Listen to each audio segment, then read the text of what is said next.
বন্ধুরা, আজকে আমি একটু এঁচোড়ের কোপ্তা করছি। এঁচোড়ের কোপ্তার জন্য আমি এঁচোড়গুলোকে আগে থেকে সেদ্ধ করে রেখে দিয়েছি, তার সাথে একটু আলু দিয়েছি। এঁচোড়ের কোপ্তা সবাই বানায়, তাই জন্য আমি একটু কিভাবে বানাই, সবারই রান্না তো একরকম নয়, তাই জন্য আমি আবার আজকে এঁচোড়ের কোপ্তা করছি বলে আপনাদের সঙ্গে একটু শেয়ার করলাম। এঁচোড়গুলো সেদ্ধ হয়ে গেছে, আলু ঠালু দিয়ে সব সেদ্ধ করে রেখে দিয়েছি আমি। এর মধ্যে প্রথমে আমি নেব একটু বেসন,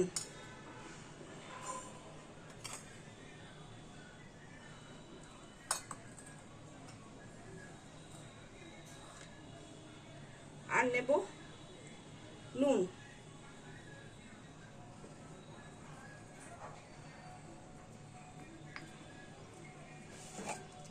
আর নেব একটু হিং,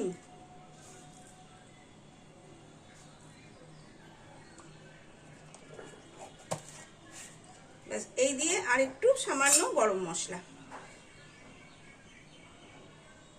ব্যাস এই দিয়ে আমি এটাকে মেখে নেব।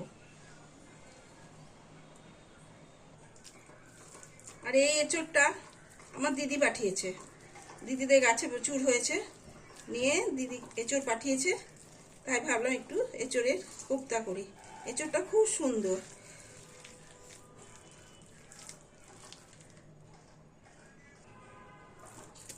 এভাবে আমি এবার এঁচোড়ের কোপ্তাগুলোকে গোল গোল আকারে বানিয়ে নেব।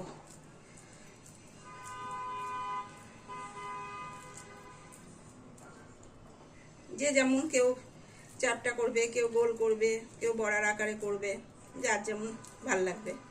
আমি একটু গোল গোল করেই করি।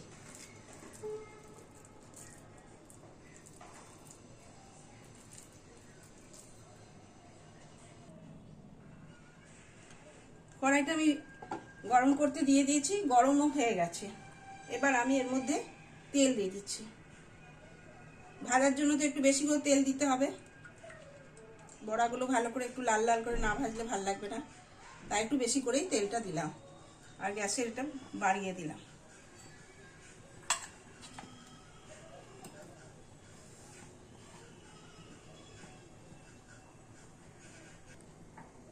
তেলটা গরম হয়ে গেছে, আমি এবার বড়াগুলো এক এক করে ছেড়ে দেব।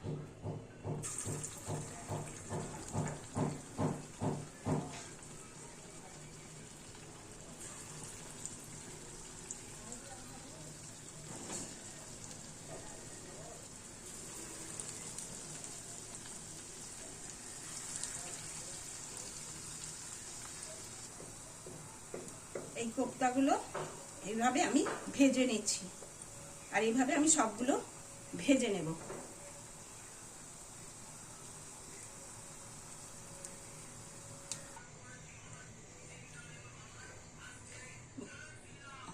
বড়াগুলো সব ভেজে নিলাম, এই যে ভেজে রাখলাম।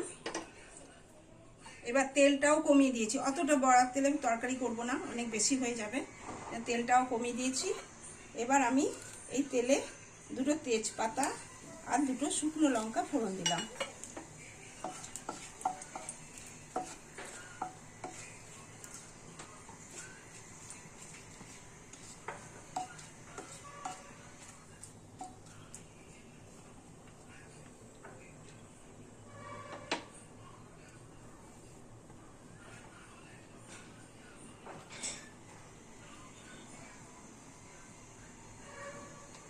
একটু আদা বাটা দিলাম, আদা বাটা দিলেই তো এখন এই ছিটে উঠবে। ঢাকা দিয়ে দিলাম।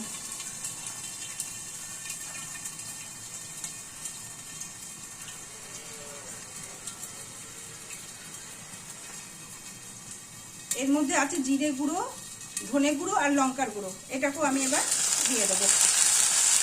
আর লাফাবে না, লাফানো বন্ধ হয়ে গেছে।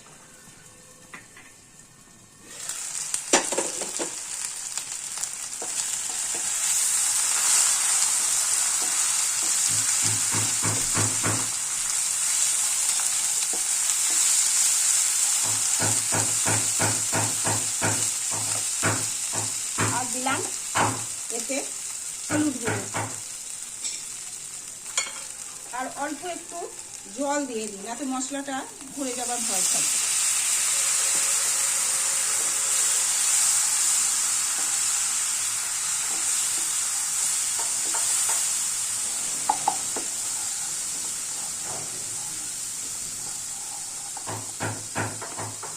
দিয়ে দিচ্ছি টমেটো কেটে রেখে দিয়েছিলাম সেটা।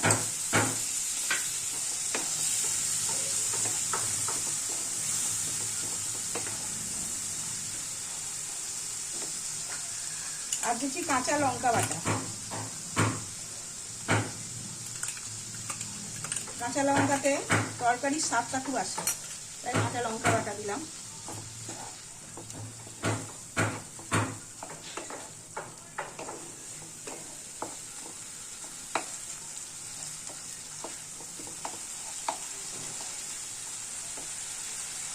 এবার দিলাম নুন,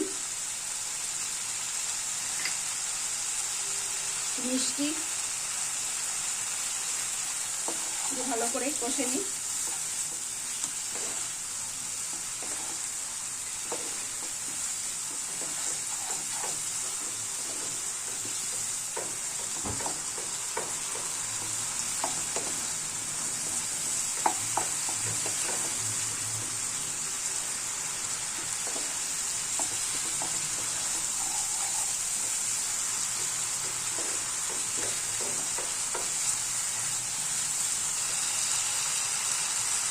এবার দিচ্ছি দই, দইটা দিয়ে দিচ্ছি।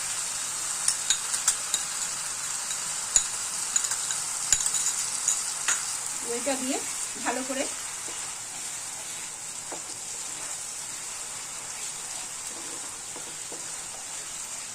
মশলাটা একটু কষে নিই। আর সামান্য হিং দিচ্ছি, হিং দিলে হিঙের গন্ধটা খুব ভালো লাগে, তাই জন্য একটু হিং দিলাম।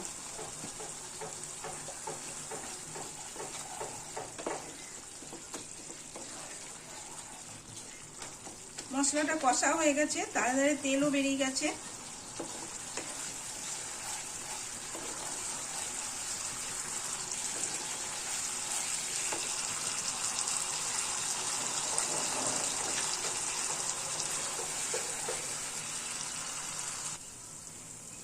মশলাটা খুব ভালো করে কষা হয়ে গেছে, তেল বেরিয়ে গেছে। এবার আমি এর মধ্যে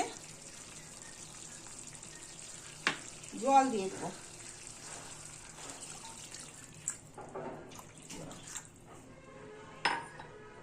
আর সাথে একটু দুধ দিয়ে দিচ্ছি। আমি দুধ দিই নিরামিষ তরকারিতে, আমি দুধ দিই।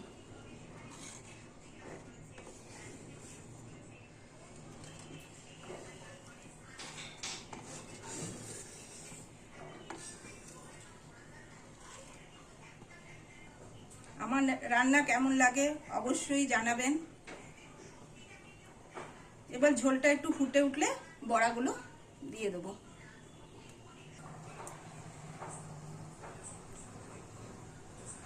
ঝোলটা ফুটতে লেগেছে, আমি বড়াগুলো এবার সব দিয়ে দেবো।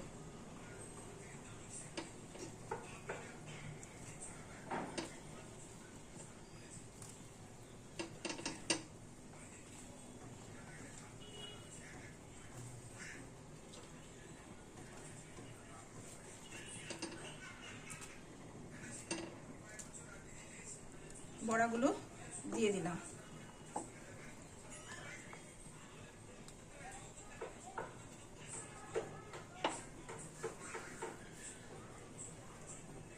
গরম মশলা দিয়ে দিলাম।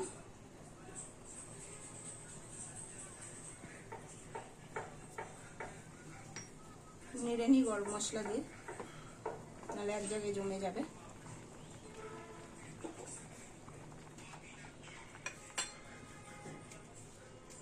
এবার একটু কসুরি মেথি দিয়ে দিলাম। এটা দিলে তরকারির স্বাদ তো একদমই পাল্টে যায়, তাই এটা দিয়ে দিলাম।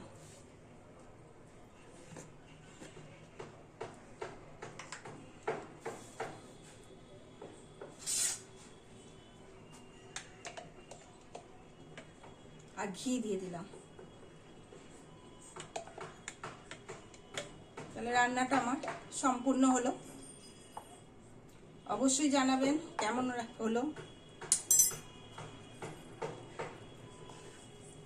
ভালো লাগলে একটা লাইক, কমেন্ট, শেয়ার করবেন।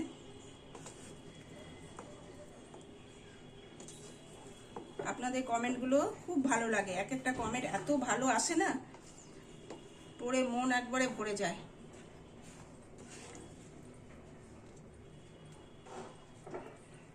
এই রান্নাটা কেমন হলো অবশ্যই জানাবেন।